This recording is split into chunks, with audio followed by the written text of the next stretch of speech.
আসসালামু আলাইকুম। Expert solution BD পক্ষ থেকে সবাইকে শুভেচ্ছা ও স্বাগতম। আমি মোহাম্মদ আফজল হোসেন আবারও চলে আসলাম আরেকটি নতুন ভিডিও নিয়ে। তা আজকে আমরা দেখব হচ্ছে একটি স্যামসাং মনিটর সমস্যার সমাধান কিভাবে করা যায়। এই সমস্যা অনেকের হয়ে থাকে, কারণ হচ্ছে স্যামসাংয়ের এই সমস্যাটাই বেশি হয়। তো চলুন আমরা এই বিষয়টাই আজকে দেখব। তো সর্বপ্রথম আমরা আমাদের যে হাতে আছে স্যামসাং SA100 মনিটর, এবং এইটা পাওয়ারটা দিয়ে অন করে দেখি। এটা মূলত 19 ইঞ্চি। তো যাই হোক, আগে অন করি, পাওয়ার দেখুন কাছে আসতে হবে, ঠিক একটু কাছে আসতে হবে। এই হলো এটার মূল সমস্যা। এই যে লেখাগুলো স্লো হয়ে গেছে এবং চলে গেছে, পাশাপাশি এখানে র্যাক করছে। এটাকে আমরা বলি প্যানেলের সমস্যা। তো আরেকবার আমি অফ করে অন করে দেখি, আরেকবার একটু খেয়াল করবেন, কারণ এই সমস্যাই কিন্তু আমরা সবচেয়ে বেশি ফেস করি। এই দেখুন, এই আসলে এই যে চলে যাচ্ছে, এটাকে বলে আমরা স্লো। এটার নামই হলো স্লো। তো যাই হোক, এটা হলো মূলত প্যানেলের সমস্যা। তো এটা সমাধান কিভাবে হয় সেটাই আমরা আজকে দেখব। তো চল,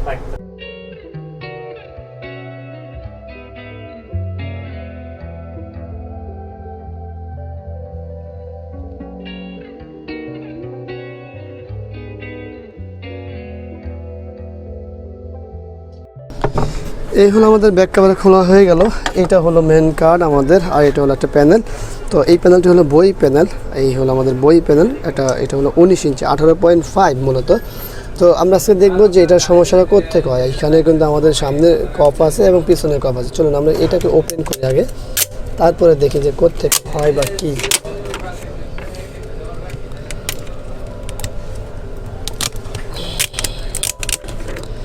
এই হলো আমাদের এখানে যে কপগুলো আছে, 1 2 3 4 5 6টি কপ। হ্যাঁ, এই 6টি কপ দিয়ে আমাদের ডাটাগুলো সাপ্লাই করা হয়েছে। এখান থেকে আমাদের হাই ভোল্টেজ সাপ্লাই করা হয়েছে একটু কাছে।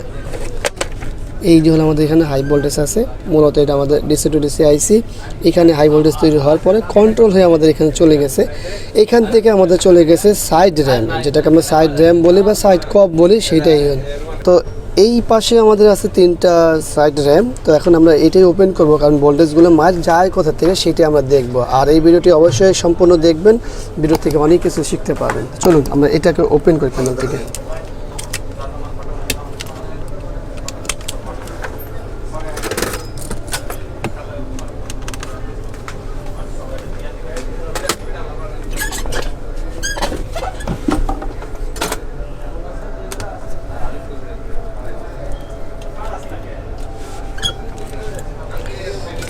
খোলা হয়ে গেল।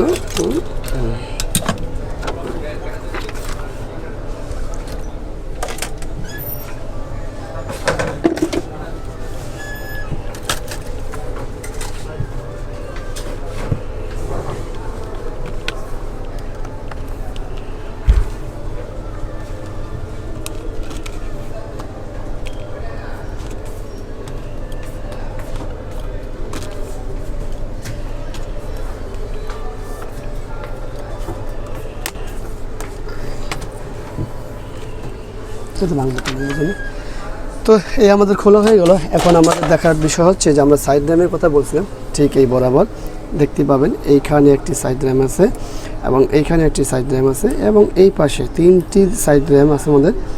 যেই সাইড র্যামগুলো দিয়ে মূলত হলো 3 ভাগে বিভক্ত করা হয়েছে ছবিকে। এই র্যামটি দিয়ে উপরের পার্ট, মাঝখানের পার্ট, এভাবে 3 পার্টে 3টা ছবিকে বিভক্ত করা হয়েছে। তো যাই হোক, আমরা এই কন্ট্রোল এইখানে যে র্যাম থেকে আমাদের যে অফ থেকে ভোল্টেজগুলো র্যাম হয়ে আসে সেইটাই আজকে দেখব। তো আশা করব যে এখান থেকে অনেক কিছু শিখতে পাবেন। আর অবশ্যই যারা ইউজার আছেন তারা অবশ্যই এটা অ্যাপ্লাই করবেন না, কারণ প্যানেলটি ভেঙে যাবে আপনাদের হাতে। এবং ওইগুলো অবশ্যই যারা এই ধরনের কাজ করেন তারাই শুধুমাত্র ট্রাই করবেন। তো চলুন আমরা আরও বিস্তারিত দেখব, আমরা আমাদের ব্যবস্থাগুলো করে নিই। তো চলুন আমরা পাওয়ার দিয়ে আমরা বেসিক কিছু ভোল্টেজগুলো মাপবো। যদিও এই ভোল্টেজগুলো মাপা ওইভাবে দরকার নেই, কিন্তু আপনাদের জন্য অবশ্যই দরকার আছে। তো চলুন আমরা ভোল্টেজগুলো মাপি। এই হলো আমাদের কি বলে, এখানে চলে আসুন। এই হলো আমাদের হাই ভোল্টেজ 17.7 বা 17.5 দেখায়, 27.5 দেখায়।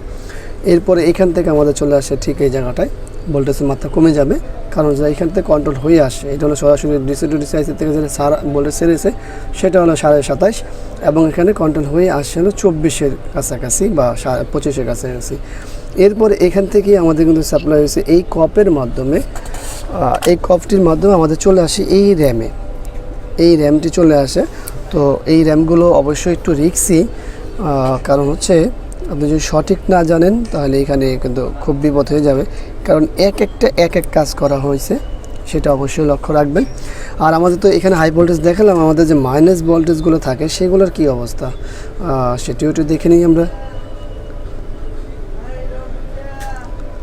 এখানে অন্যান্য ভোল্টেজগুলো আছে, এটা মাইনাস ভোল্টেজটা কোথায়, এই হলো মাইনাস ভোল্টেজ, হাই ভোল্টেজ যেটা কন্ট্রোল হয়ে গেছে। তো এক একটা ভোল্টেজ, সবগুলো ভোল্টেজে কিন্তু আমাদের আছে, আর কখনোই বই প্যানেলের ভোল্টেজগুলো একসাথে থাকে না, বিভিন্ন জায়গায় চলে যায় বিভিন্নভাবে করা। অন্যান্য বিষয়গুলোতে যেরকম ইজি হয়, সব ভোল্টেজগুলো আছে, মাইনাস ভোল্টেজ এখানে আছে, এবিলিটি ভোল্টেজ আছে, হাই ভোল্টেজ আমরা পেলামই। তো এখন আমরা চলে যাব হলো মূল কাজে, আর মূল কাজটি একটু সময়ের ব্যাপার, সেটাই হলো একটু দেখতে হবে। তো আমরা একটা কাজ করেছি, কাজ করার পরে কি রেজাল্ট হয়েছে সেটা আমরা আগে দেখি, তারপরে আমরা এই বিষয় নিয়ে কথা বলবো, অবশ্যই কথা বলবো। তো চলো আমরা পাওয়ারটা দিই, পাওয়ারটা দিয়ে দেখি।